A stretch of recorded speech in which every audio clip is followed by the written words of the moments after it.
evening and thank you for joining us. Welcome to this month's webinar hosted by the Healthcare Leadership Academy. The Healthcare Leadership Academy is a social enterprise that delivers programs to equip healthcare professionals in the core areas of leadership, quality improvement, and management. To find out more information about us, please visit our website at www.hlaafrica.org. This month, we're excited to kick off a special webinar series tagged the PathFinder series, Advancing Leadership and Management in Healthcare. And we're excited to begin the first session in the series with a panel discussion. For today's session, we're excited to have our very own alumni panel. And it's a notable lineup of seasoned healthcare leaders: Dr. Iyabo Kudayah, Dr. Benjamin Olowojebutu, Dr. Ademola Adebanjo, Dr. Adewole Adebajo, and Dr. Maryrose Osazuwa. We are so excited to have you join us this evening. Welcome. Please give me a few minutes as I kindly just briefly introduce every single one of our panel speakers. Dr. Iyabo Kudayah is a consultant pediatrician and medical director of the Lifeline Children's Hospital. Her career over the past 40 years has spanned both the public sector and lately the private sector. In the past 27 years, she, along with two other founding pediatricians, have run a pediatric hospital called the Lifeline Children's Hospital. She graduated from the University of Ibadan, and she's a fellow of the Postgraduate Medical College in Pediatrics. She's been the recipient of several prizes and awards, and she's also an alumnus of the Enterprise Development Center of the Pan-Atlantic University, as well as the Healthcare Leadership Academy. Dr. Kudayah is passionate about quality improvement in healthcare and has been trained on quality in healthcare and infection prevention and control. She has driven several infection prevention and control programs at Lifeline Children's Hospital, as well as continuous quality improvement programs with documented results. She has now positioned Lifeline Children's Hospital to take the issue of quality healthcare to some primary healthcare centers in Lagos State. She is also taking on the mantle of making sure the Lifeline Children's Hospital achieves certification and international accreditation within the next few years. Dr. Kudayah continues her quest for continuous education and lifelong learning. She's currently a fellow of the Pediatric Endocrinology Training Center for West Africa, and she continues to mentor healthcare practitioners in the field of pediatrics and now also on quality in healthcare. Welcome, Dr. Kudayah. It's a pleasure to have you join us this evening. Thank you. You're welcome. Our next speaker, Dr. Adebanjo Ademola is a highly dynamic and successful healthcare professional with hands-on health services experience.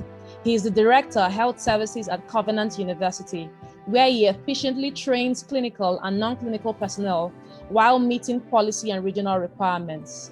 Dr. Adebanjo is adept at conducting medical evaluations and has the proven ability to deliver exemplary level of healthcare service delivery to patients. As a healthcare administrator, he is skilled in strategic, economic, and day-to-day operations and overseeing administrative management functions. Committed to consistent improvement, Dr. Adebanjo creates clear and practical standardized procedures for both basic and advanced tasks, and also spends time planning and implementing strategies for developing improved healthcare management. He is a problem solver, an excellent communicator with superb understanding of data collection and performance metrics. He's also an alumnus of the HLA's Healthcare Executive Leadership Program. Welcome, Dr. Adebanjo. It's great to have you join us this evening. Thank you very much, Lizzie. You're welcome. I'm happy to be here today. It's a pleasure to have you here as well. Our next speaker, Dr. Maryrose Osazuwa, is a senior consultant anaesthetist at the National Hospital, Abuja, Nigeria. She is a fellow of the West African College of Surgeons and the National Postgraduate Medical College of Nigeria in the Faculty of Anesthesia, and is a trained pediatric anesthetist. Dr. Osazuwa is currently the head of the Department of Anesthesia and Intensive Care at National Hospital Abuja, where her responsibilities include clinical work and training of resident doctors and anesthesia technicians. She's also a member of a hospital's COVID-19 task force, which was responsible for preparing the hospital for the pandemic. Dr. Osazuwa is a researcher and has co-authored several publications. She's been a member of the editorial board of the peer-reviewed journal Archives of Nigerian Medicine and Medical Sciences since 2017. She's also a member of the Global Initiative for Children's Surgery, a member of the Society for Airway Management, and a member of the Nigerian Society of Anaesthetists. Topmost on our list of career goals is to improve the practice of anesthesia, especially pediatric anesthesia in our country, Nigeria, and to help make anesthesia and surgery more accessible, especially for the poor and disadvantaged. She has won several awards in the course of her professional career, including the Famewo Memorial Prize and the Foscrabe Prize from the National Postgraduate Medical College of Nigeria.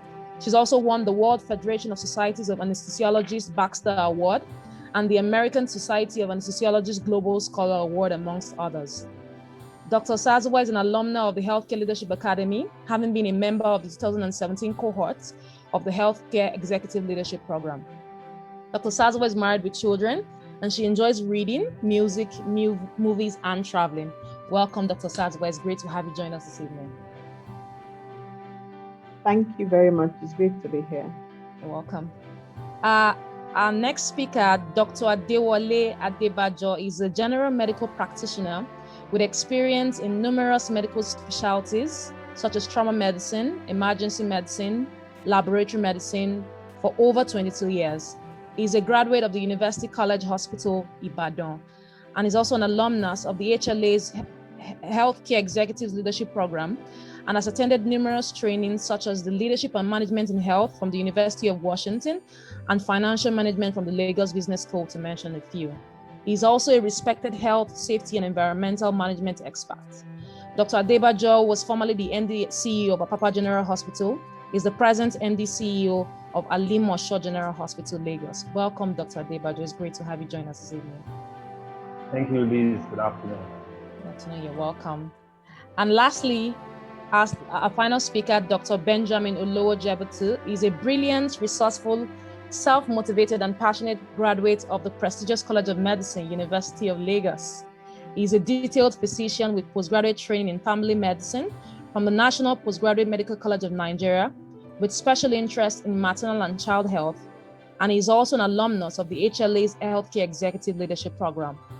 Dr. Benjamin is a skilled surgeon with over 12 years experience, and he has worked successfully in several communities in West Africa.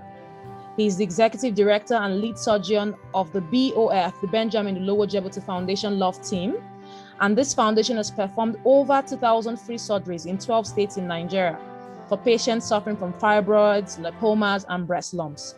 He has very great communication skills and is passionate about improving access to quality health in Africa. Love and compassion is the core of his life and practice.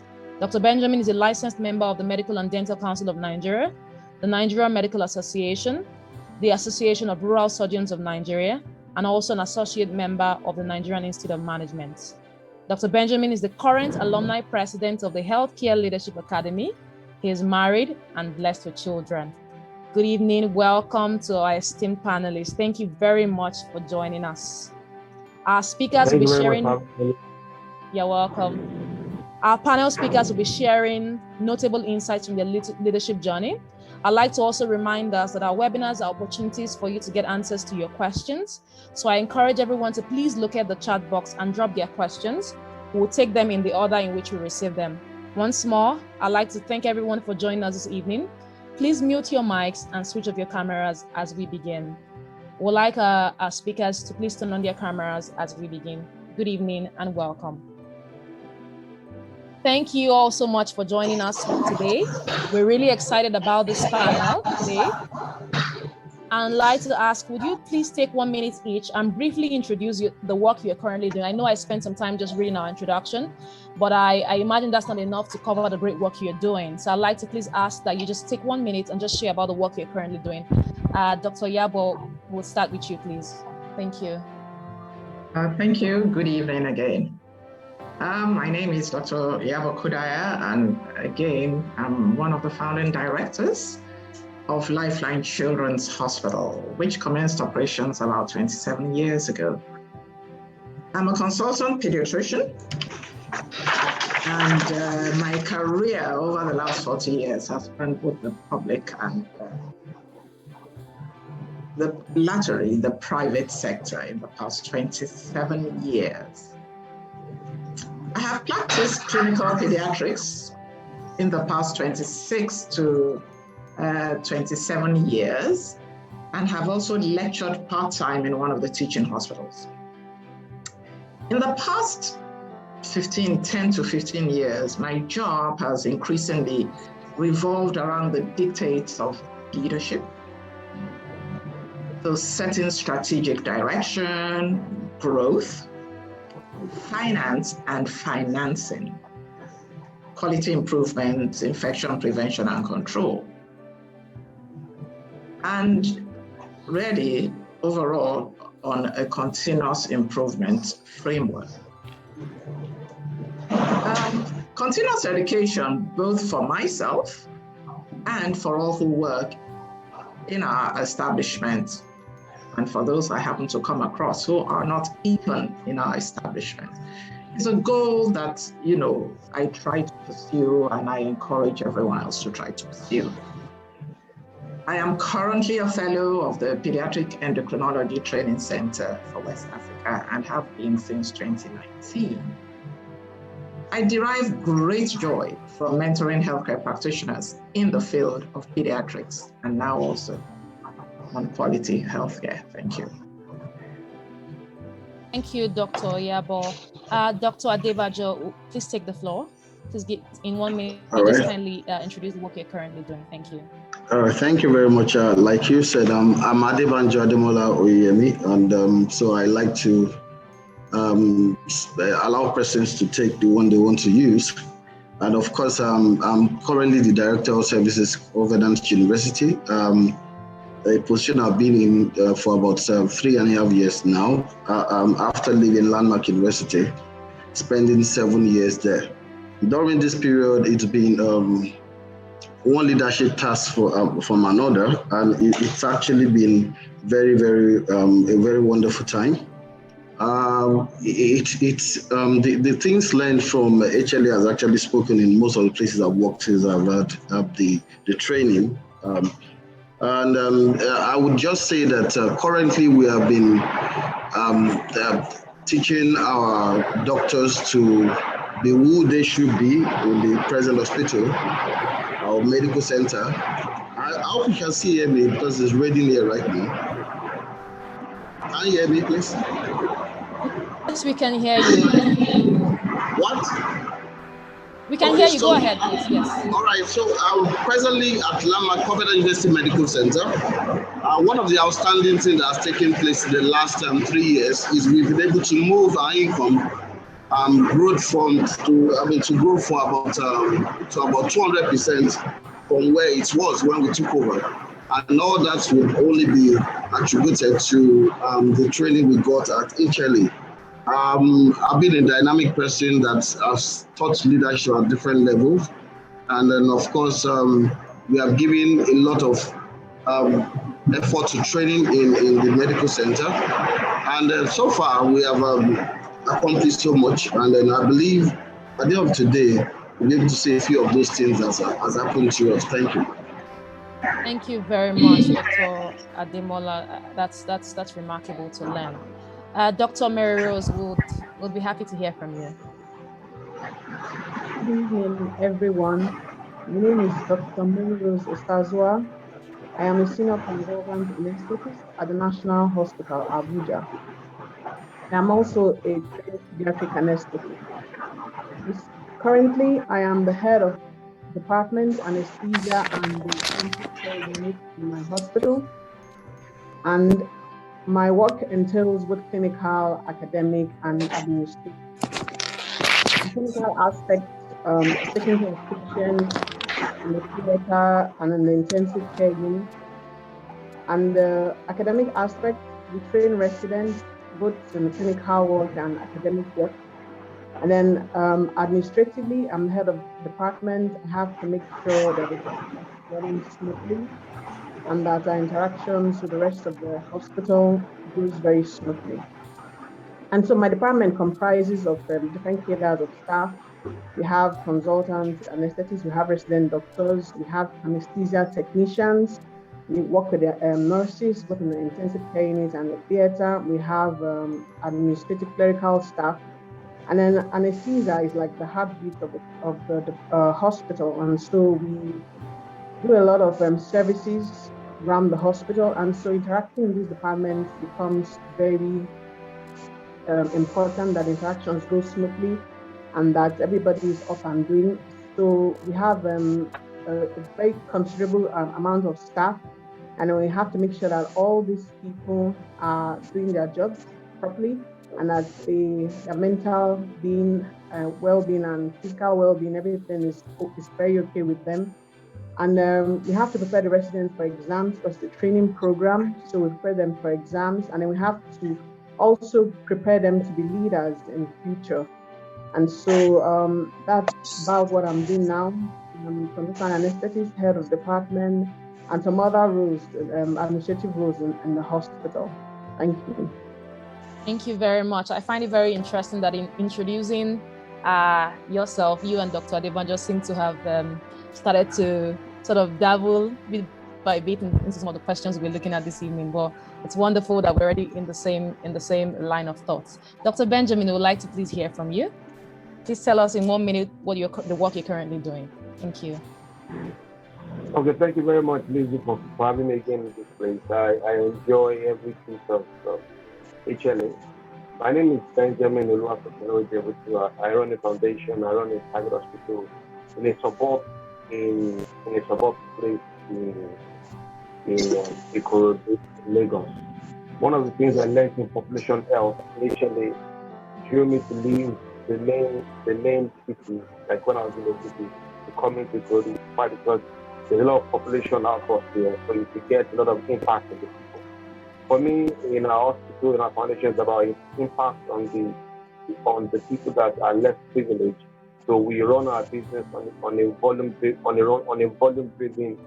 driven model that I learned in accounting and leadership in HLA. So what we do is charge very premium fees for patients that come into our facility, get excellent service for a very affordable and quality services, which allow them to get well easily. So we get our profit margin from drawing lots of patients. So to say, we increased our number of surgeries in a week from 10 to 30.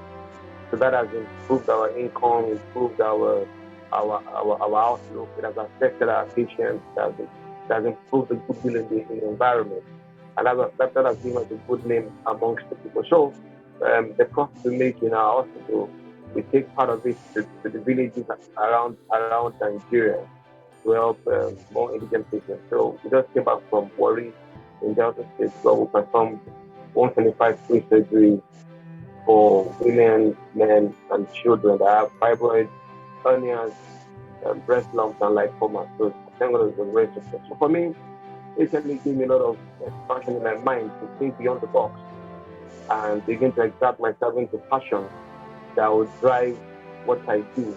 I will increase my profit margin eventually. Thank you, Lizzie, for having me today.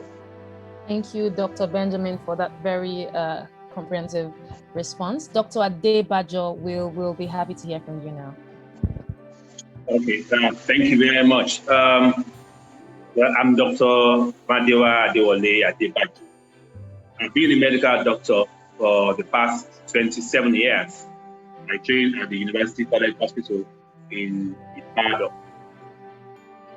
Since I graduated, I have gone through several trainings in the clinical medical field, like it was mentioned at the introductory stage, in almost all the specialties of medicine. And it was quite interesting at that time because quite a lot of us were trying to decide which specialty were we going to go. And it was all about, laying our hands on the practicals that we have learned at our clinical stages in the medical school. So we're all looking forward to, quality healthcare delivery and making our patients happy. But suddenly we found ourselves realizing that that was not the only thing that was needed when it comes to delivering healthcare services. We saw that there were quite a lot of people who are committed to delivering healthcare quality to patients, but we were still having a lot of challenges. So going around, we were able to be introduced to HLA, and then we realized that we had a lot of leadership gaps.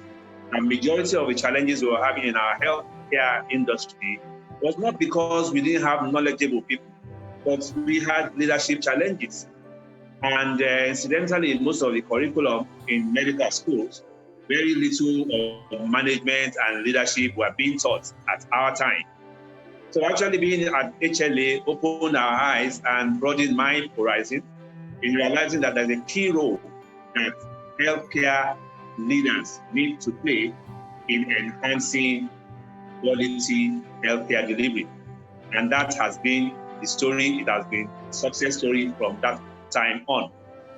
Like you mentioned, I was medical director at Apapa General Hospital, where I needed to manage staff of over 275. After a year, I was redeployed to Alimosho General Hospital, the only secondary care hospital in the largest local government of Lagos State. We see about 50,000 clients on a monthly basis, and I have a staff of 800 at Alimosho General Hospital. So I realized that to deliver healthcare qualities, it's actually Herculean because you need to manage resources, which include men. Human resource can be most difficult to manage because you need them as tools to actually, deliver the quality healthcare that you want to do. But key also was the training, which was what HLA gave to me while I was at the HLA, and I'm quite grateful. Just to mention two things, the hospital at Alimosho General Hospital, in the last survey that was carried out by Safe Care, Alimosho General Hospital came tops with 78%, and that's the best score in this country. We've been receiving a lot of awards based on what we have been trying to do at the hospital in quality healthcare delivery and management of men and our clients, and also to meet the expectation of our clients. So I'm happy to be part of this webinar. There's still a long way to go because our clients' demands keep changing, and as their demands keep changing, we need to keep meeting them. So that has been the story so far, and I'm most grateful to HLA, and I'm happy to be here to share my experience. Thank you very much. Wonderful. Thank you, Dr. Adebajo. Your response is giving me quite the perfect segue to my next question. I'd like to ask all our panel speakers this evening, could you kindly take us back and share your experience being a part of the HELP course? What was that like for you? And maybe in two key ways, key examples, the impact this has had on your leadership journey. Again, I'll start with Dr. Benjamin, and then we can then move on to the next speaker. Dr. Benjamin, the mic is yours. Wow, thank you very much. So it was a cohort of medical directors, both public and private sectors, learning under the same roof. I met very old colleagues, younger colleagues, and we started in the same room talking about healthcare, things we're passionate about. And I saw the energy.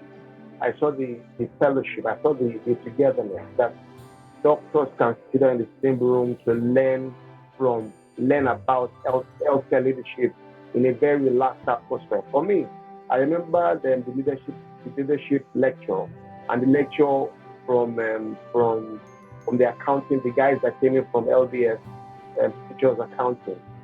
Before that time, I wasn't keeping my books properly. For me, I wasn't keeping books. I didn't know. I just charge a figure. I just say surgery for Ania is 50,000 naira, and I wasn't expending manpower. I wasn't expending the cost of petrol, cost of diesel, cost of light, cost of the materials. I just give it a round figure because I didn't understand that it must put pricing and costing on those things that makes the cost or the pricing. So for me, that particular course on financial management was very, very key for me to understand how to price your services, because you cannot give a price if you don't know what the expenses going particularly into each of the services. So your professional fee, you have to pay a cost on it. What is the cost on your nursing services? What is the cost on your admission? So that you put those things together and put a premium. So even when you're giving a discount, you're not giving discount on a professional fee. You're not giving a discount on your management fee. You're probably giving a discount on your admission fee. So those very, very important details has improved the quality and has improved my business as a medical practitioner. So even though during COVID, when most healthcare guys, when most hospitals were going down, I remember the leadership and quality that talked about getting a champion. So the people that I have done surgeries for, that I've operated, I made them tell their story on our Instagram weekly, on our Facebook weekly live. That again helped us during that period to get more clients following us, asking questions about what we do. So for me, the experience of the leadership lecture and that financial management changed my entire business, changed my entire mind, and brought quality to my services. And my team understood clearly where we're going. It gave us direction. I said, okay, we can now say, in the month of 2021, this is how much you want to make in pharmacy, how much you want to make in laboratory, how much you want to make in surgery, how much you want to make in admission, so we can know where we need to work hard more and work less more. So for me, it was a very, very fantastic experience. I will advise everybody that has not done this HLA health program. Just go and do it, because, man, your life will never be the same again doing it. Thank you, Lisa. Wonderful. Thank you, Dr. Benjamin. I picked two key things from what you said there: innovation and strategy. That's very important indeed. Thank you. Dr. Adebajo, please kindly share what your experience has been. I know you've started to speak about that, but in more detail, could you please just kindly share what your experience was being a part of the health course and the impact you've been able to record so far? Okay, thank you very much. Well, once again, maybe I'll just go in three broad ways. One, after attending the HLA program, I realized that we, of course, had to deal with human beings in delivering healthcare services. We also had to take into consideration the expectations of our clients, what they want from us. Also, we needed to take into consideration the health culture of our people and their mindset and their needs. We also needed to take into consideration the trust of the people and the health blocks that we have in our society.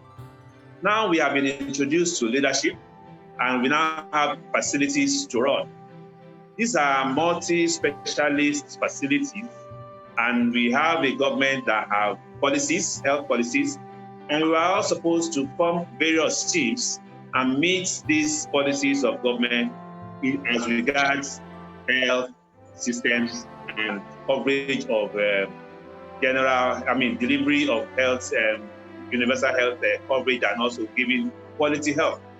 So here we are, we have a hospital, we have systems in place, and we had a lot of staff to deal with. So at first, we needed to make sure that people patronize us, and at the same time, we needed to let them know what services that we can offer. Citing ourselves, we have Instagram, because we have quite a lot of people who are very conscious on social media. About 60 to 65% of the population are youth, and they are very active on social media. So we needed to improve on our social media platform. We have a website and so on and so forth.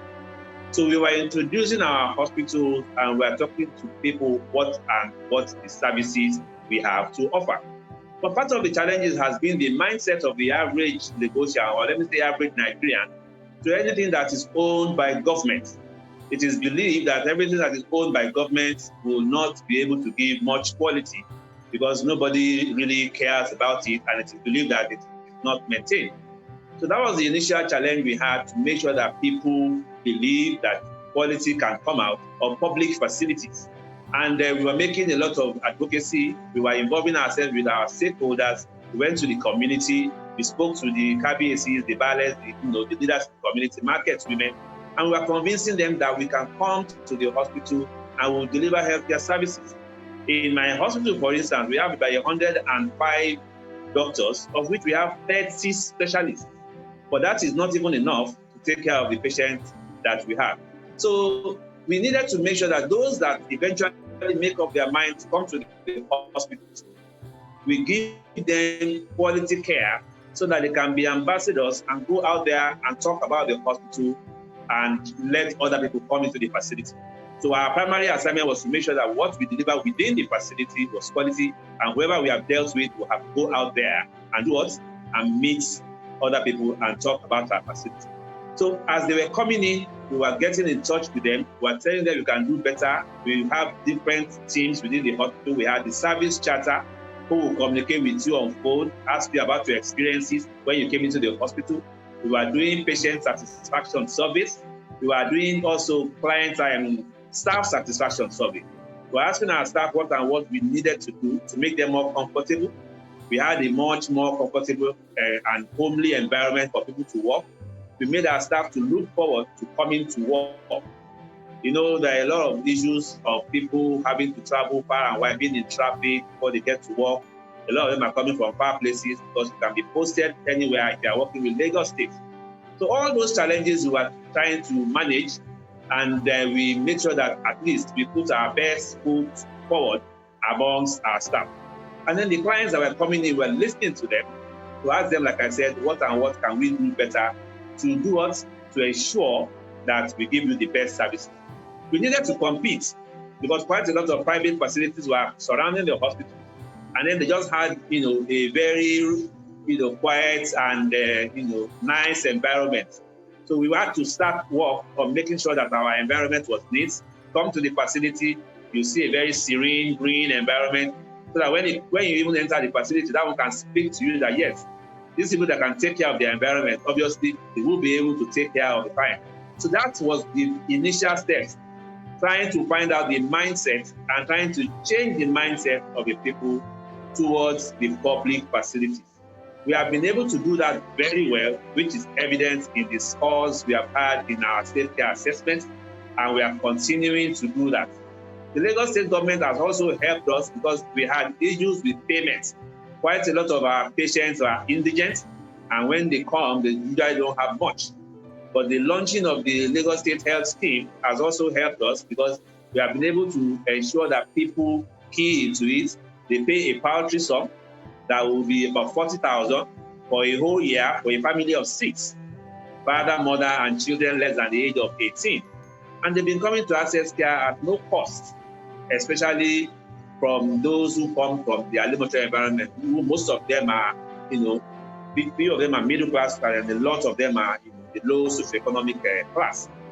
So that is the story of getting people to come to the hospital, opening up a lot of avenues for them to do what? To talk to us and engage us. And we are beginning to see people coming. One key thing that we also did in the hospital is to realize that, look, we have a lot of people who are, so we engage in wellness. I opened wellness centers so that people who have, needs to just come and do a checkup and walk into the hospital, they can make appointments online and come at their own time. They come in on weekends and get themselves checked. We preach the gospel of prevention is better than cure. When you come around and get yourself checked, then you are not likely to fall in often. That has helped us. And of course, the indigents has also come, but Lagos State is helping us. There's a 1% fund that is set aside that we can use to take care of them. So a lot is happening in the public facilities. The state government has invested a lot in buying equipment, and they are even republishing a lot of them so that the environment will look very clean and inviting. It's a journey that has just started, and we have to continue to do our best.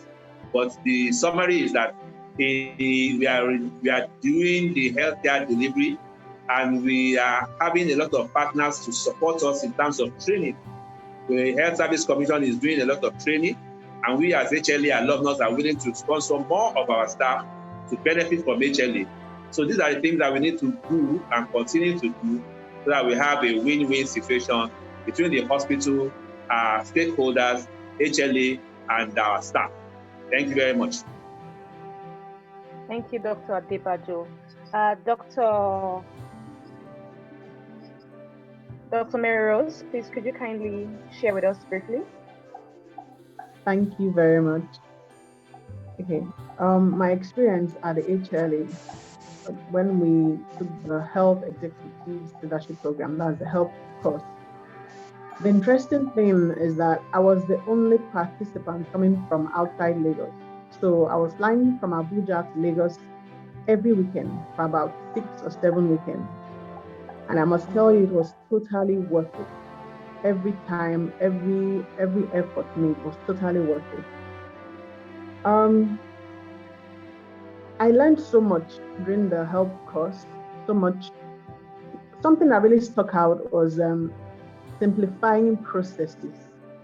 We got to see and learn how processes can be made so bogus and unnecessarily bogus. So I learned the thing about simplifying processes to make them more efficient, more effective, and finding out the weak spot in a process.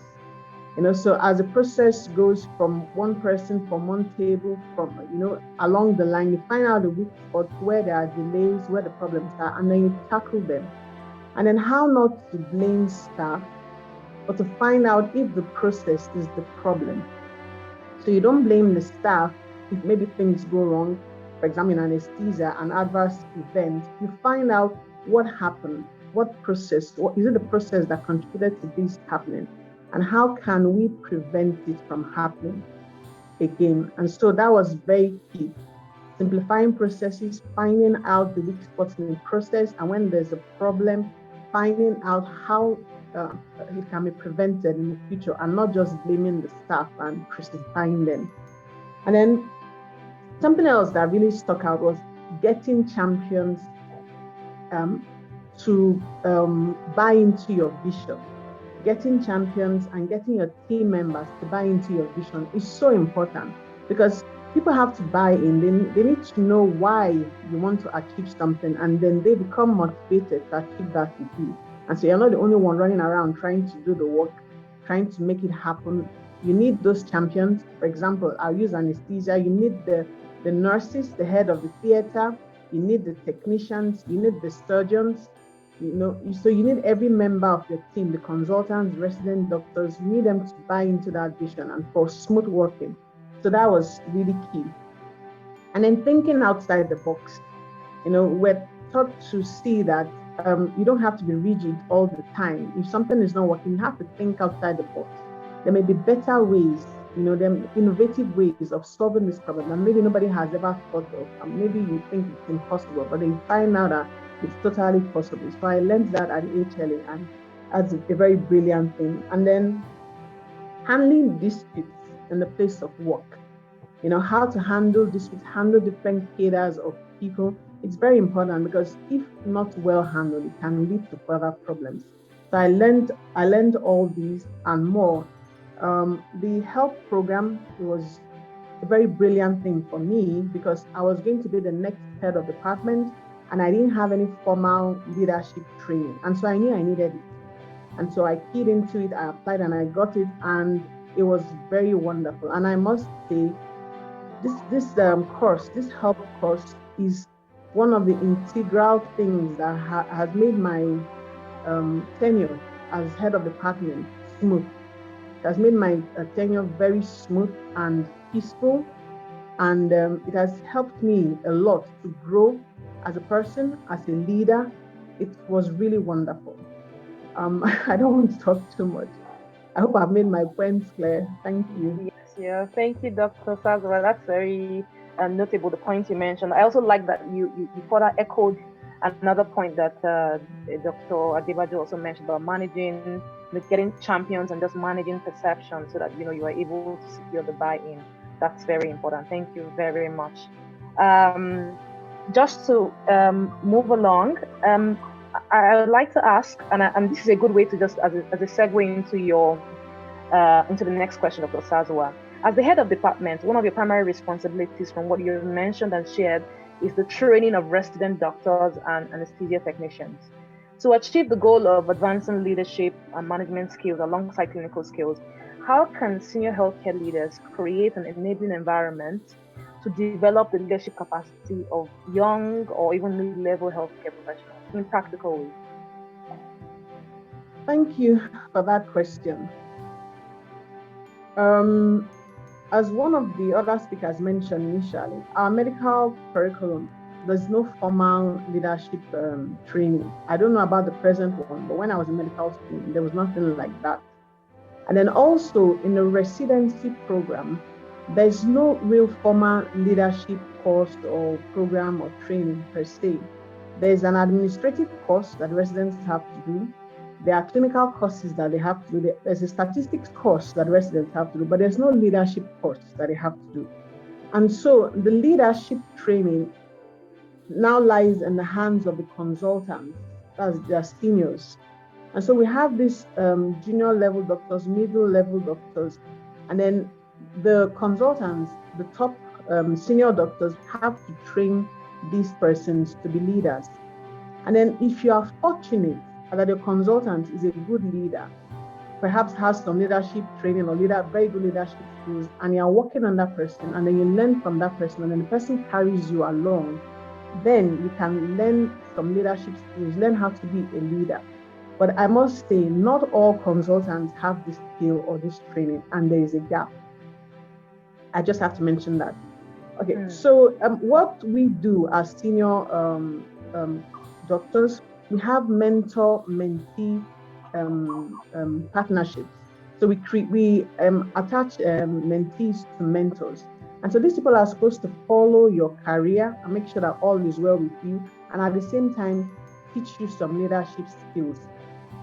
And then everybody works with a consultant. No resident works in isolation. You have a consultant heading you.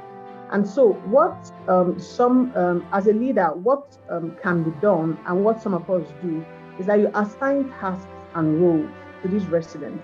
You can assign one to be a chief resident. You can assign one to be a welfare officer. You can assign one to carry out an assignment. For example, there's a task the department has execute to carry out, make someone a leader, and so on. And then you support them. You do not just make them, give them responsibilities and then step back and allow them. No, you are there for them. They know you are there. You give them a free hand and extend, and then you guide them. When they are going wrong, you tell them, no, this is not, I think perhaps you should try it this way.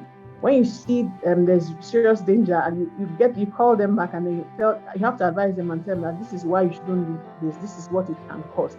And then things like you support them and you help them grow. I've seen residents that were quite immature in leading and very rash, and then you have this dictatorship approach. And then when you guide them and then you talk to them and you explain to them, and then they get better, they become better leaders, they become more mature. I've seen this in several residents. So like I said, if the consultants have this skill and this knowledge and have formal training, they can pass on these skills to their residents. But I tell you, some consultants do not, because you can be a brilliant clinician, very best in medical, very good in medical school, very good in residency, you become a consultant, but you don't have any leadership skills whatsoever. So you are very good in your clinical work, but you are not a very good leader, and then it causes problems when you are put in a very serious position of leadership, like maybe to head a department or even to head a hospital. You know of some leaders, some CEOs of hospitals that are not good leaders, and then it affects the entire hospital. So my point is, yes, these are ways that senior level doctors can help the junior and middle level doctors become good leaders by giving them task roles, supporting them, guiding them. This role of them, what's that word, like apprenticeship, and then they see what you do, and then you have to advise them, and then you draw them close. You don't put them too far. They should know why and why they're taking some certain decisions. They should know hospital processes. You should send them. When at times when they invite you for some hospital processes, you go with them or you send them, and then you guide them and advise them, and that way they grow. Thank you. Wonderful. Thank you, Dr. Osazuwa. Dr. Adebajo, I have a question for you next. Someone has said before, the leadership and learning are indispensable, and in your career, this is something that you've demonstrated, that this is a maxim you live and live by. As a leader in the public sector, I'd like to ask you, I realize you often have to manage multiple stakeholders and secure their buy-in, and you shared a bit about this earlier, in order to achieve your plans or goals for the hospital. I want you to, in more notable examples, kindly share some of the barriers or challenges you've faced specifically around fiscal constraints and how the knowledge you've gained from your leadership learnings and trainings have helped you in navigating them. Dr. Adebajo, the floor is yours.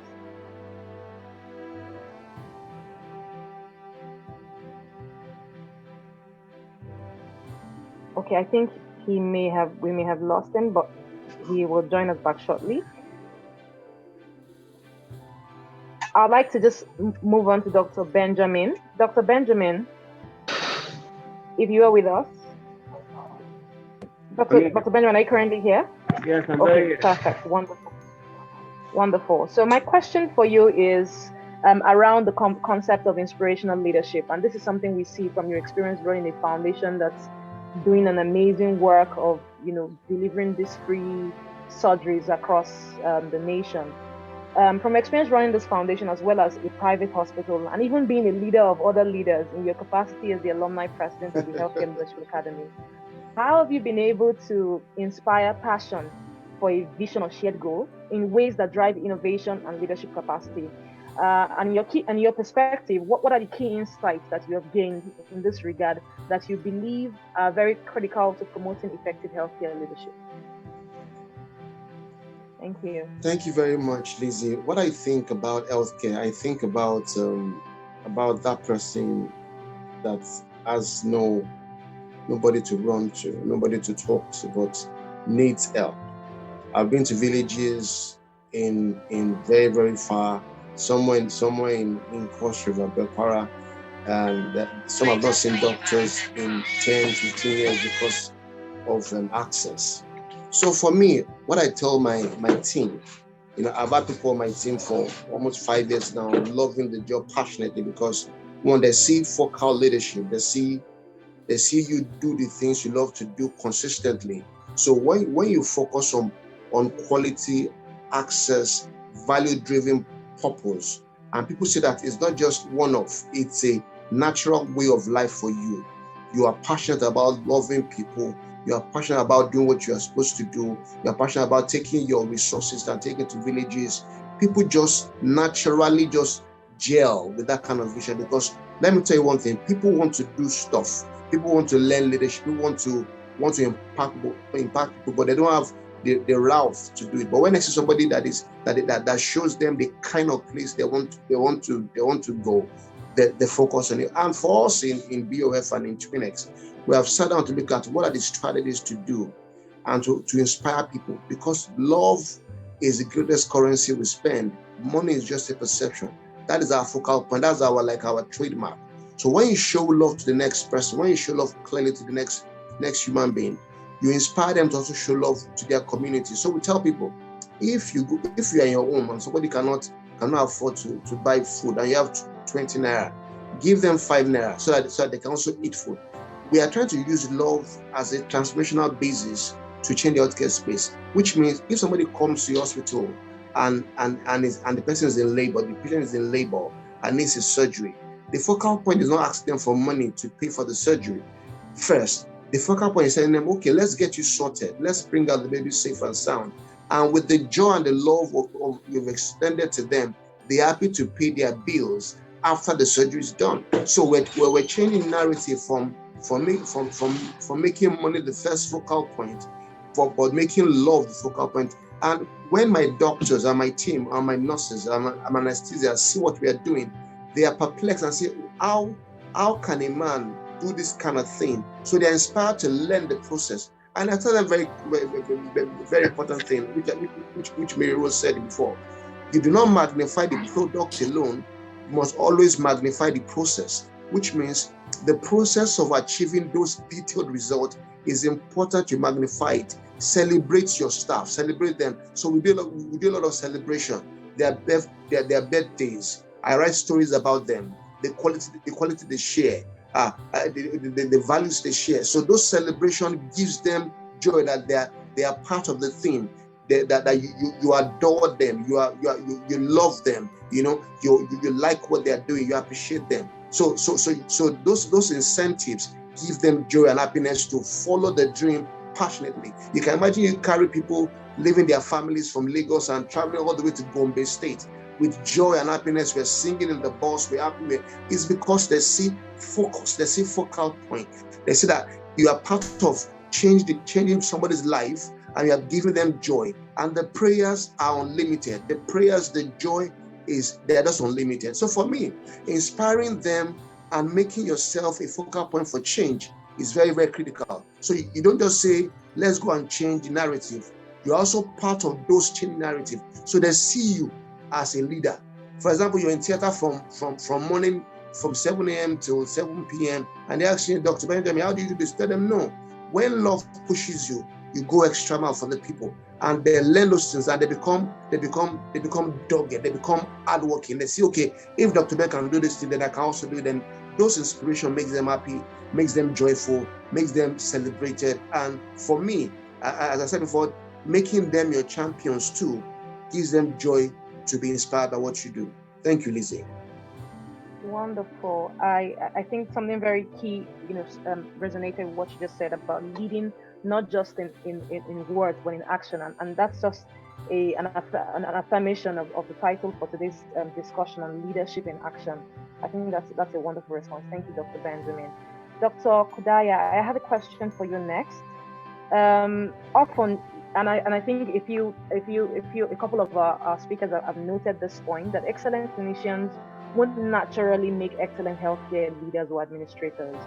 Drawing from your extensive experience as a leader, a mentor, a seasoned trainer and mentor, and a lifelong learner, what are your thoughts on the gap in learning for existing and potential healthcare leaders? And how can we strategically improve the odds to increase skilled leaders who will ultimately impact healthcare delivery? Thank you very much. You actually forgot to ask me question 2, but I'll answer this. I'll answer this question now. Then maybe I'll just give a few points on which you forgot, which you asked everyone. Excellent clinicians will not naturally make excellent healthcare administrators. I think as doctors, we must stop seeing ourselves as purely clinicians. So doctors, clinicians must realize that as you progress in your career, you must take on leadership roles. And I think the leadership roles start even from when you're a young doctor. Even things like making the rota, the call duty rota, making sure that you are in charge of, maybe the house officers in that unit. There must be one person that is in charge. If you are residents, in a teaching hospital, there must be a senior registrar that is topping it, and that it is reporting to the upper echelon. So, but you need to be trained to function as a leader. Our clinical training, our medical training does not make us born leaders. Some people have it in them. They have a leadership style in them. They're born with it, but they still need training to harness it in the proper direction. And so what are the gaps that we see in learning? I think that leadership should be introduced as a module in the medical school. And there must also be an integration between clinical work, good management, and leadership. This should be introduced. And even bodies like the Nigerian Medical and Dental Council, the Society for Quality Health, Nigeria, and HLA, and other institutions must help us to formulate a leadership package. And there must be advocacy. We must collaborate with other sectors of society to make sure that our voices are heard when it comes to leadership. If we just sit down and we say, oh, it's good for us to train the people with us. But I think it should go beyond that to something like what Help the HLA is doing. But we must also collaborate with governments, with societies, to know that everybody must take a leadership course, everybody in healthcare. And we must update this leadership course from time to time. Things like managing teams, managing conflict, financial management, even eventually sitting on boards. It's all part of what we should be trained on. So I'd just like to say that the fact that you're a brilliant pediatrician does not necessarily make you a good leader. We learn. I have learned over so many years, and from the courses I've done at HLA and elsewhere, these courses have helped me tremendously to concretize in my mind what leadership should be, what are the outcomes that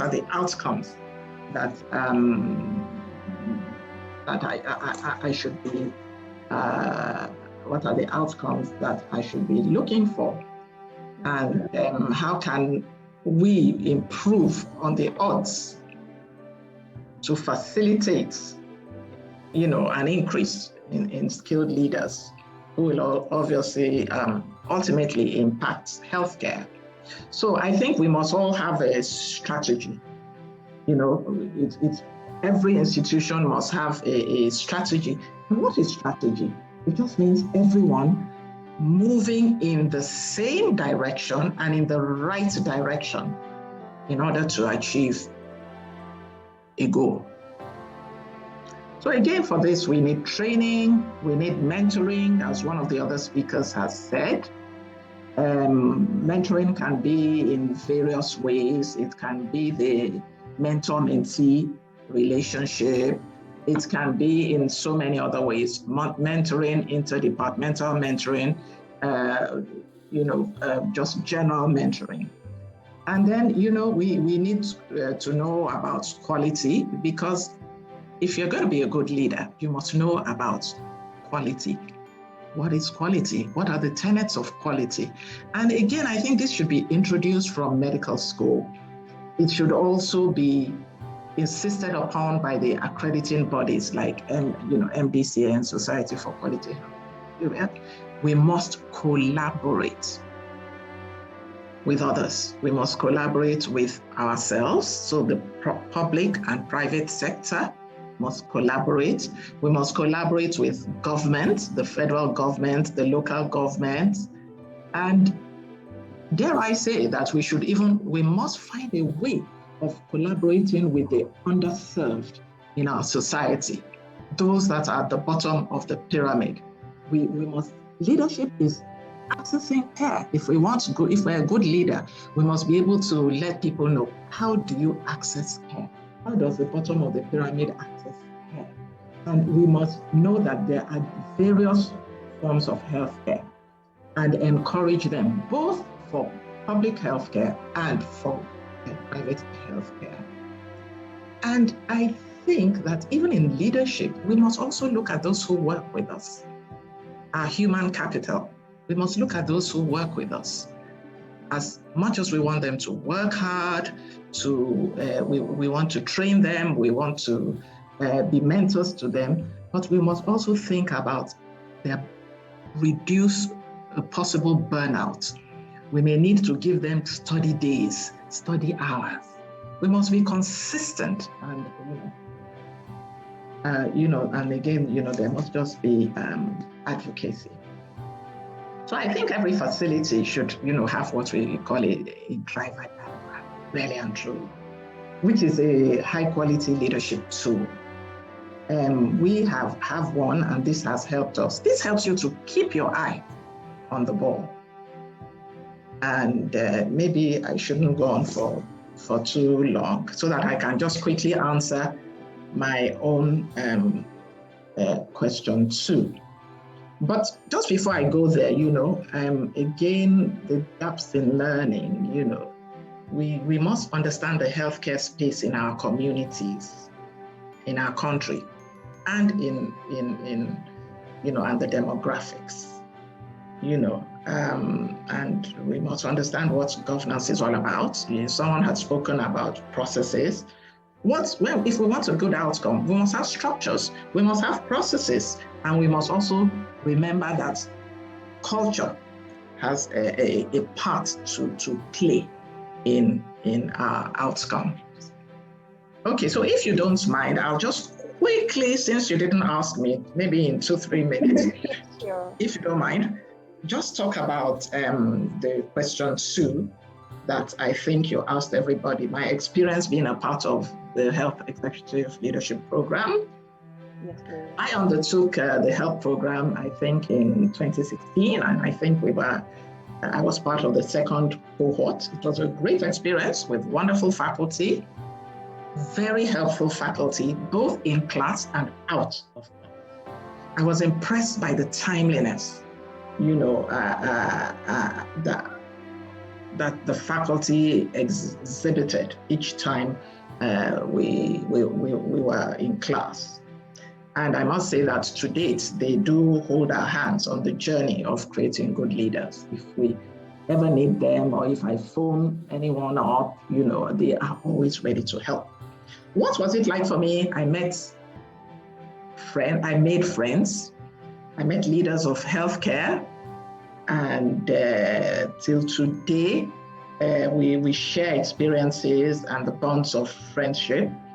The landscape of healthcare delivery in Nigeria, I have no doubt, is poised to change and has already started changing. You hear what our professor at Alimosho, said. So it has already started to change. There was someone else in my cohort who is in one of the federal medical centers, and honestly, I went there and I was so happy and so impressed, and we rubbed minds. So what impact has it had on my leadership journey? I think the health course has greatly influenced my leadership journey in the following ways. How to improve. It has taught me how to look at quality in the sense of how do you improve? Your aim, what am I going to do to improve? And by how much will that improvement be? Of importance, how do I know that if I do something, how do I know if there has been a change? Or if there has been an improvement? And what change can I make? So, this, it taught me about the PDSA cycle. You plan, you do, you study the results, act on the results, and then you repeat it again until you make improvements. It has one thing it also taught me is you don't need to make huge improvements at once. Just make incremental improvements.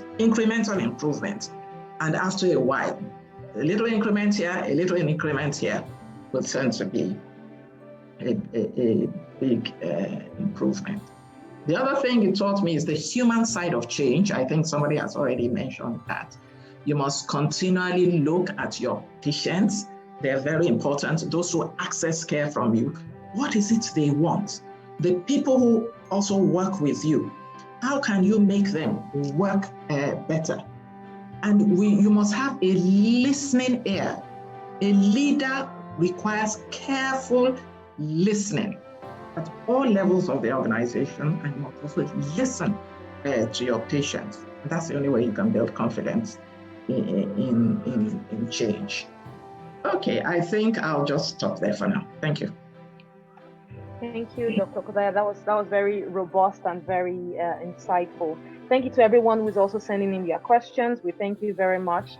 Dr. Adebanjo, are you still on? My next question is for you. Okay. Yeah, I'm here. Oh, awesome. So with your combined yes, I can hear you. I can hear you. With your combined experience as a healthcare administrator and a trainer, as well as a healthcare provider, can you share with us how your problem-solving skills and your understanding of data collection and performance metrics has helped you in juggling these roles effectively, and what lessons healthcare leaders in similar positions can apply to enhance their productivity? All right, thank you very much, Liz. And I want to say that I've actually been thoroughly taught, and I've been learning from everyone that's been speaking since. And then before I really go on to what I would like to say concerning the question, I will first of all like to, say something about what Maryrose, Dr. Maryrose mentioned, that she was the only one coming outside of Lagos. And I would like to remind her that at the time we were having our lectures, I was also driving about 5 or 6 hours, to actually join the lectures I would come in every Thursday and then, of course, leave back to Kwara State every Sunday. So it was rather tasking, but very, very worth it. Because it's worth it because you know that every time you come, something new is going to drop in your leadership course.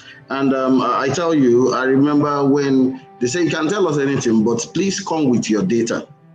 Your data is data, and data is actually live. Don't tell me that you are making money in this area. I tell the HODs, please, what is your data? How many persons do you see per month? And then how many of them how much do you actually get from those you see? And then of course they now start looking, okay, so now let's look at it. If you feel you have gotten this much money and in that unit, and then everybody begins to now realize that, so truly, before we're not factoring the cost of this equipment and the other one, and so we feel we were making money. All this actually came because of HLA. I'm trying to, of course, answer my own first question also on the impact of HLA. The health leadership potential that came as a result of the financial management aspect of this was just overwhelming. I remember it was the time when it was the aha moment of everyone, when persons from the Lagos Business School were just around, and everybody just suddenly saw that, they were actually not preparing for retirement and stuff like that. From the moment I got hold of this financial aspect of things, I now became the accountant. Because when they were bringing things in the past before my coming to HLA, it was more like, talking over your head. But then by the time you were telling them about statement of income statement and another financial tools that were available, they just begin to look at you. What happened? Well, the transformation came because we came for HLA program. To the extent that I had to go for a retraining with the same platform. Just I think 2019 or so, July, I went for the same financial program and I was not disappointed. Now to your question about how we manage to allow leadership to determine data management, leadership style, and some other things. I've just put them all together and then put them this way. That coming in, we had a position where the center, we call it a medical center, was at a very precarious stage of its existence. We had weak IGR, we had a market share that was less than what it should be, inadequate services, and then some equipment were damaged, the skill set were dwindling, and then, of course, there were some questions about the poor customer relations, and then, of course, things about a few things about maybe the confidence level of the staff being a little low. And so we had to go all out to tackle these things. And then we only could do that using data.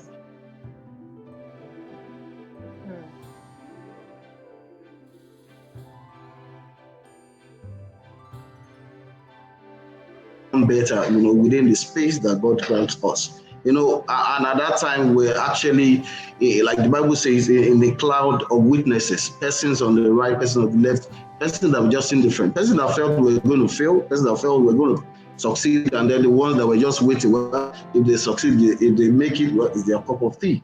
And so we're actually in the midst of this person. So we had a big race to run.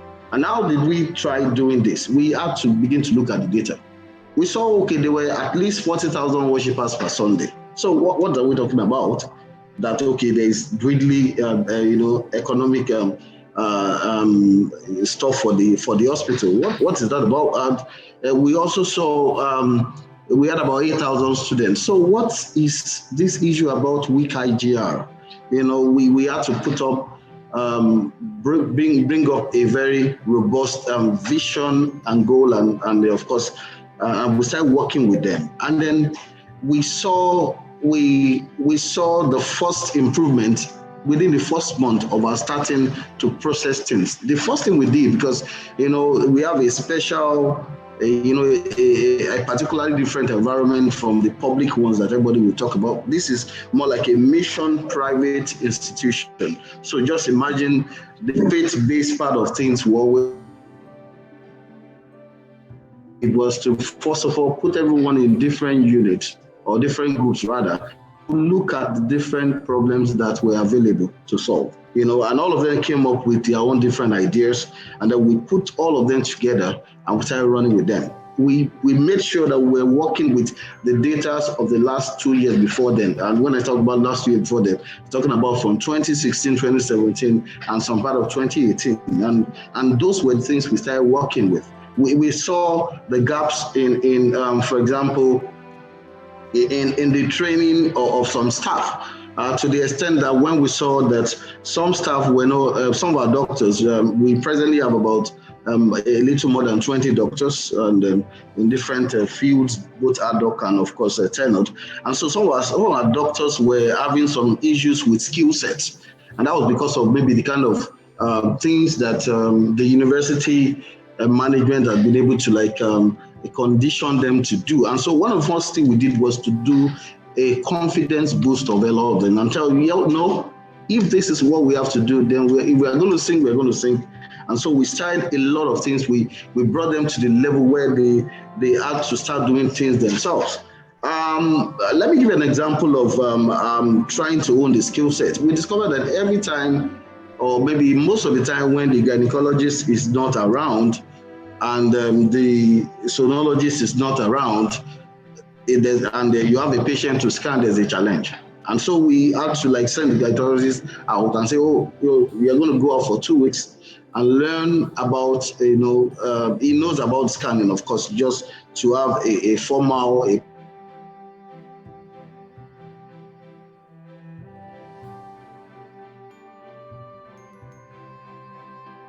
Hello, Dr. Adebanjo. I think that your network is slightly okay.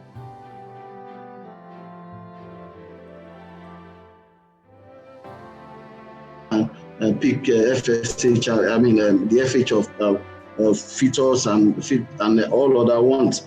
And of course, that again is giving birth to a program we're actually bringing up now to train the persons around daughter. Because now we saw the difference between, what had been and then what, was actually coming up with.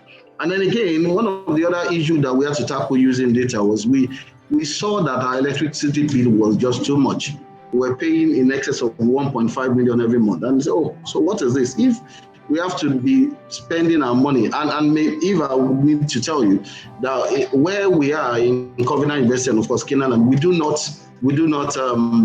depend on the national grid. We are not connected to the national grid at all. So, but our own power, we have our own base station where power is generated, but we pay for it because you have to be accountable for everything you use. So paying 1.5 million back to base, became a challenge for us. So we said, okay, so how are we spending this money? How are we making, or how do I put it this way? How are we, using this electricity that is becoming so burdensome? What we did was, let's look at the different offices. What are the things they use there? We called on the work team, and they looked at they did what they call energy rating of all the equipment. And then we discovered that at the end of the day, there were offices where there were both fridge and water dispensers. And then the ACs there were perpetually on. And so we told the different persons, okay, please, you would have to change this. You would have to ensure that before, as you're leaving your office for anything outside of the place, please put off the AC. Put off certain things where you're leaving the offices. And it's interesting to note that although we have not gotten below ₦1 million, but at the last bill that came, which was just yesterday, we're just going to be paying just about 1.1 million. So we have been able to reduce that.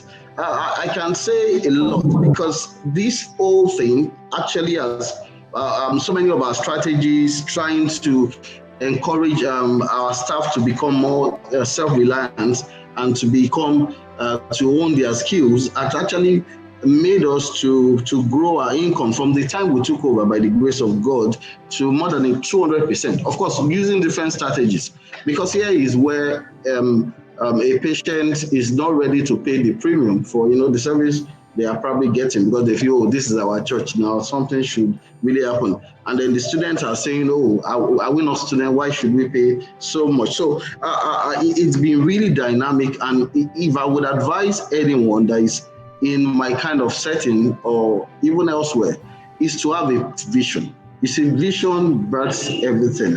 Without a vision, you cannot run anything.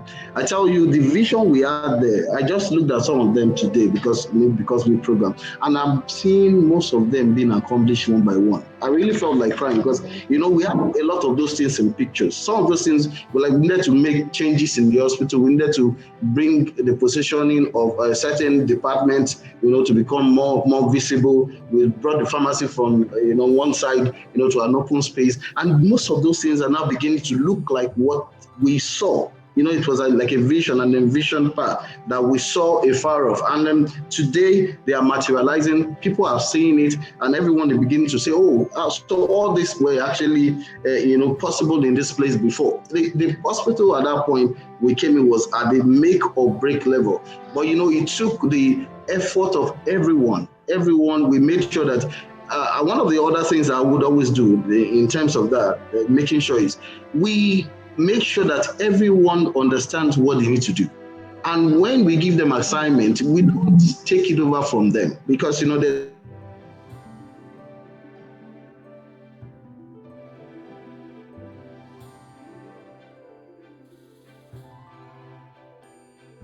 Apologies for the slight There's a way. technical disruption.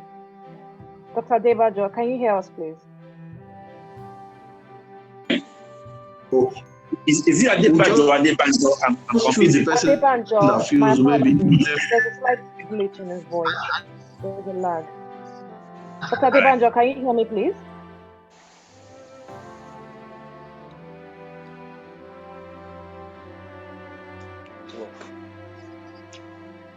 We apologize for the network disruptions. While we wait for him to come back, but he's okay. Doctor, can you hear me clearly?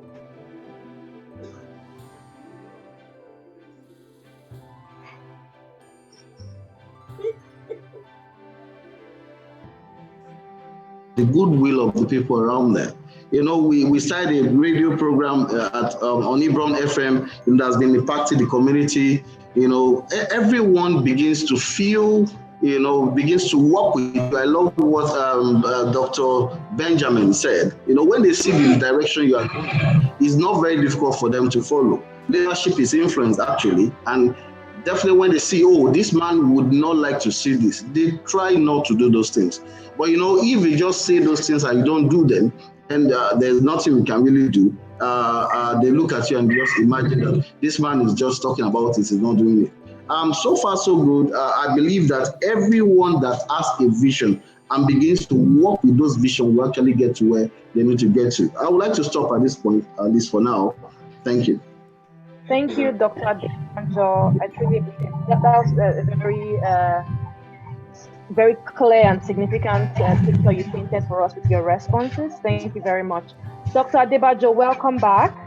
I was saying earlier that leadership and learning is indispensable, and in your career you've demonstrated that this is something that you live and live by. So my question is, as a leader in the public sector, you often have to manage multiple stakeholders and secure their buy-in, the way you shared earlier, in order to achieve your plans or goals. What are some of the notable challenges or barriers that you faced, specifically around fiscal constraints, and how has the knowledge you've gained from your leadership trainings and learnings helped you in navigating them? Okay, thank you. Yes, thank you very much, Liz, for that question. And actually particularly like that quote, leadership and learning are indispensable. By John if I remember correctly, I think, that's John F. Kennedy also, I think he also mentioned something like that, former American president. Okay, but having said that, I earlier mentioned that we observe gaps in healthcare delivery, which were leadership gaps. That is a fact. The HLA has opened up that avenue for me, and that has to be continually opened for people. We have to have leaders. Now, who are leaders? Leaders are people who must have vision, and they must have mission. Vision is about how to achieve your vision. And as leaders, you must be able to influence people to believe in your goals so that you can all walk in one direction. I particularly, agree with Dr. Kudayah when she said, talked something about strategy, in which case everybody has to move towards the same direction, having taken their buy-in. That is just to mention a little bit about leadership, of which, like I said, you have to be able to influence people. You have to show compassion. You have to show care. You have to understand them. You have to know how they feel. You have to have the emotional connection with them, and you must trust them. As much as possible, you try to empower them, make them believe in themselves, because you cannot do it alone. That is in a nutshell talking about leadership. And of course, you have to do a lot of learning. Learning in the sense that when you do your problem identification, you have to have a lot of ideas, change ideas that you want to deploy. You do a lot of testing to find out how you can improve on the challenges that you have observed. In the public sector in the past, a lot of our people believe that healthcare is free. It has been, discussed like that in the past, and a lot of our clients come to the hospital and they expect that, health should be free. So that has been a challenge. Government also in the past has tried to offer some free, healthcare, of which there is really nothing wrong about it. You can decide to offer free healthcare, but the truth of the matter is that the funding must come from somewhere. So even if you are ready to give healthcare free to the citizen, someone must be able to fund it. The challenge in healthcare delivery, of course, one key challenge is funding. How do you fund health? And that takes me to healthcare financing. If they are talking about healthcare financing, HLA also, they encouraged us and taught us a lot about financial prudence. It was a key course in HLA at that time during the Healthcare Executive Leadership Program, because funding is very key. And we realized, and government in its humility has also made it known several times that they cannot do this alone. So there has to be collaboration with stakeholders so that we can fund health appropriately. And who are the stakeholders? You can, merge with private hospitals. You can merge with the NGOs. You can merge with funds from donors. It can actually come from organizations and individuals who also share your beliefs. So you have to be able to display some transparency and attract quality funding from all these stakeholders so that you can do what you can achieve those set out goals, of which funding is very, very key. Having said that, within your organization, you need to find out that yes, you can actually generate some revenue from the services that you are incurring. But if you want to break even, because these days you have to run health like a business. If you do not run it like a business, you may not have a facility to run. So having said that, you have to look at your overheads and make sure you do a lot of cost containment. And what am I talking about? You have to cut your, wastages. You have to make sure that you look at your overheads, and as much as possible, you do some bulk purchasing. You have to go out there, do a lot of research, do a lot of market survey, look at the opportunities and options you have out there. For instance, in equipment, we know a lot of equipment are quite expensive, and there are a lot of options of equipment leasing. A lot of us have had to, talk to OEMs, original equipment manufacturers, and we have a lot of options of equipment leasing, which is a lot cheaper. A lot of people also do placements when it comes to equipment, in which case you can, pay instrumentally, and you don't have to bring out a lot of money to acquire equipment that you need to render services. And you also have to widen the scope of services that you render. So you have a lot of avenue to do what? To get revenue. If you are having just 2 or 3 services, and you can expand to about 5 or 6 or 7, the tendency, of course, is that you'll be able to make more revenue. So make revenues are you rendering? Which takes us back to go into the community and find out exactly what they need. And when you know what they need, you have to provide the means by which they can access healthcare in the most convenient manner. We have to realize that a lot of our people, they have a culture of not wanting to come to the hospital when their symptoms are still very mild. And when you don't feel better, they go on and try something else. Some even go to pharmacy or go to patient medicine store and lodge their complaints there and get their drugs. So at the end of the day, for you to bring them to the secondary care facility like ours, where you have a lot of specialists, you need to let them know that they do not need to self-medicate and make access very easy for them. You can do consultations even online. You can communicate with them on phone, through social media. You can let them book appointments at their convenient time so they come into the facility, public facility, because they believe that experience resides there. A place where you have all specialties and you have a whole lot of specialists, like you have them in like 40, 50, and you have doctors like over 100. People believe that there should be some form of quality there. But it is the crowd and the waiting time that keeps a lot of them away. So that is what we are doing to bring as many of them to the hospital so that we can generate a lot more revenue. But more importantly, give quality healthcare to our clients. It is a challenge that is continually, ongoing, and government is not resting its oars, and we are not either, to make sure that we have people to have easier access to our facilities. We are improving on our facilities and we are widening our scope as often as we can. We are collaborating with specialists who are in other centers so that we reduce the number of referrals that we have to make. Sometimes we just, can even send results of tests that we have done to our colleagues in any part of the state. We even send to some outside the country, and they give us insights. They will share our, opinions, maybe in arriving at a diagnosis, and we even suggest the line of management that we can give to our patients. All this make our hospital a one-stop shop. And when it is a one-stop shop, your clients will want to continue to come.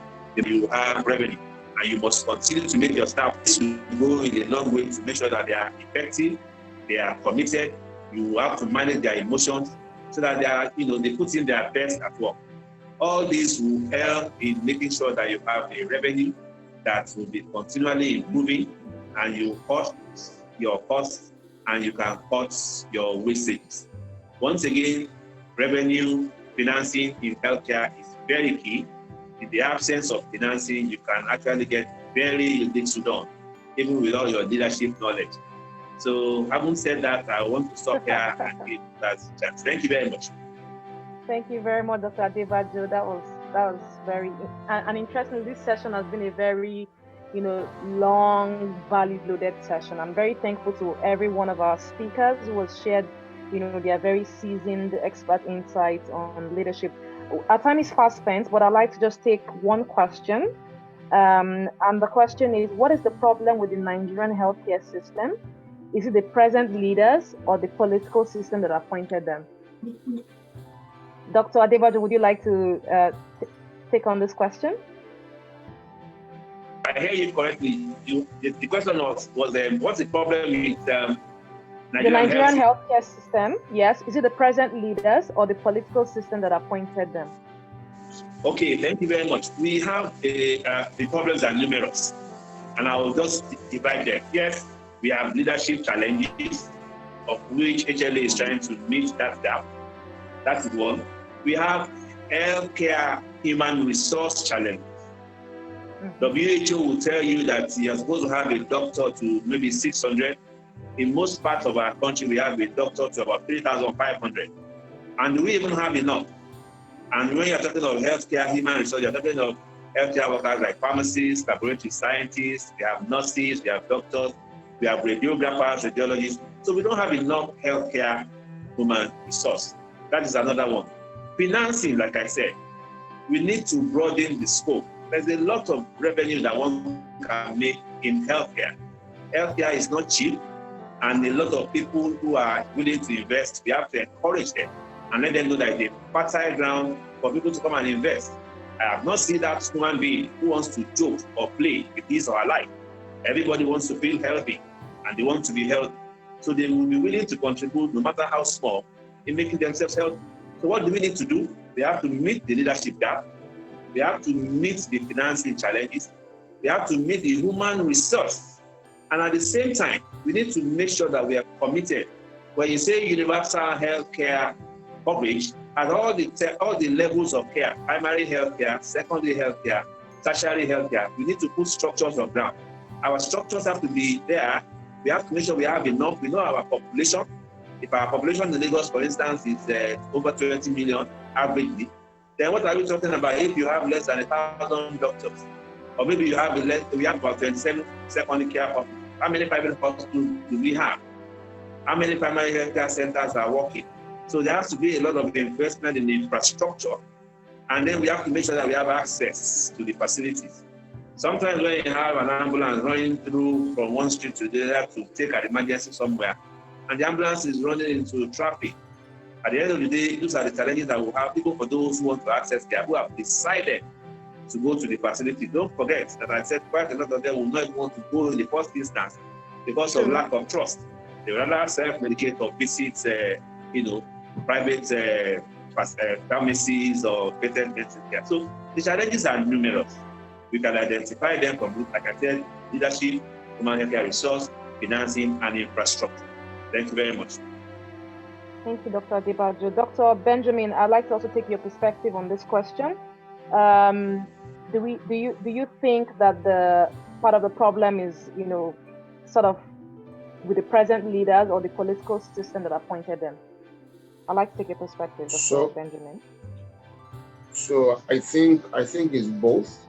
I think most times we don't put the right pegs in the right holes because of political sympathy or because of godfatherism in the context of what we do in our nation in healthcare.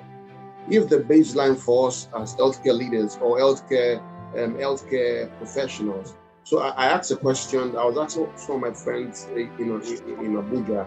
I said, why would you make a lawyer that is very, very seasoned, that is a seasoned lawyer, not you make that brilliant lawyer the Minister of Justice, or make him another minister in another place that you don't think is efficient, and you make an engineer that is supposed to be his core area of work, you now make him a minister of interior or something. So we're not, for me, politically, we're not choosing the right people to air the right places in our environment because of political affiliation. And I think it's wrong. But I believe that most of our leaders need to say to themselves, if I don't have capacity to lead this kind of people, please, this is where my strength is. Let me lead, let me work in this area. So healthcare, because the leaders are not, they're affiliated politically to them, they can say no. So I think, as Dr. Adebajo has said, infrastructure, putting the right pegs in the right holes, saying the truth, saying the truth to power. If, for example, we say we have 20 million people in Lagos, we say to ourselves, what is our GDP? What is our IGR in Lagos? Have we looked at the per capita income of every individual that is paying tax in Lagos, and how much are we spending on the healthcare in Lagos? So we have data. Say this number of people in Lagos, and we want to spend this amount of money for them on healthcare. Then we say, okay, these are budgetary allocation on healthcare. Not just sitting there in a small office and just saying these are percentage of money for healthcare or for education or for works. No, it's about using data as Ademola says, using data to calculate clearly what our budgetary needs are. So we say these are budgetary needs for training of healthcare workers. These are budgetary needs of building new infrastructure. You can't have. So see what Dr. Adebajo is facing. You have only one tertiary institution in the largest local government in Lagos State. It doesn't make any logical healthcare sense. It doesn't make sense. The man, I know him, is overwhelmed. So you see 50,000 patients in a month, and you have to look at it. What is the value proposition ratio? So he does a lot of work, but is the work impactful in the community? No, because there's so many people in the community that need to access healthcare, but they cannot access it because there's just one healthcare system in that whole state. It doesn't work that way. So I'm saying to let us not massage our egos. Let us speak truth to power. Are we doing the right things? No. Are we having enough resources? No. We must say that it's important. We must put the right pegs in the right hole. People that are passionately driven about inclusiveness, about bringing everybody to the table and changing. For example, now HLA as a body that is training seasoned healthcare leadership, it must be part of the factors. Have you guys gotten trained in leadership? Not because you're a medical doctor means you can lead people. No. Do you have the requisite knowledge in impacting leadership? Do you have requisite knowledge in passionately driving strategy? Not driving it because you have something to gain inside of it, but driving because it is for the greater good. Is affecting population health. People are getting value for living in Lagos or living in Nigeria. That's the point for me. We had a program last year, in about a year and 5 years ago, save 1 million people that was executed by federal government. Where's the program today? Because the person that drove the program is no more minister of health. The program died natural death. That's not the way things are driven for change. I believe if we love ourselves as a nation, love ourselves as a people, we will drive healthcare. And because healthcare, one, is one of the factors that increases the GDP of a nation. So if we focus on putting the right people in the right places, we'll improve healthcare. And everybody that lives in Nigeria will know that, okay, I have access to healthcare. If I'm sick, I can get quality healthcare anywhere I go to, be it private hospital, be it public hospital, be it secondary tertiary institution, because it is my right to get well. Thank you, Lizzie, and God bless you. Thank you, Dr. Benjamin. Something very key, resonated the most for me from what you said, and it's the concept of sustainability. And it just makes me want to cast my mind back. Some months back, we had a session on the future of healthcare leadership here at the HLA, and the speaker at the webinar, Professor Malami, I think he was the former president of the Nigerian Cancer Society, he was saying that if our healthcare sector is to fulfill its potential, then the people who run it should be empowered with leadership and management knowledge. And this is really the focus of this session this evening. And honestly, we couldn't agree more from what everyone has, has shared, all the insights that we've learned this evening. It's so important for learning, to drive leadership capability, which will in turn drive, the outcomes we are seeking to achieve, and just improving the quality of healthcare that we deliver. Thank you very much once again, Dr. Adebajo, Dr. Osazuwa, Dr. Kudayah, Dr. Olowojebutu, and Dr. Adebanjo. We are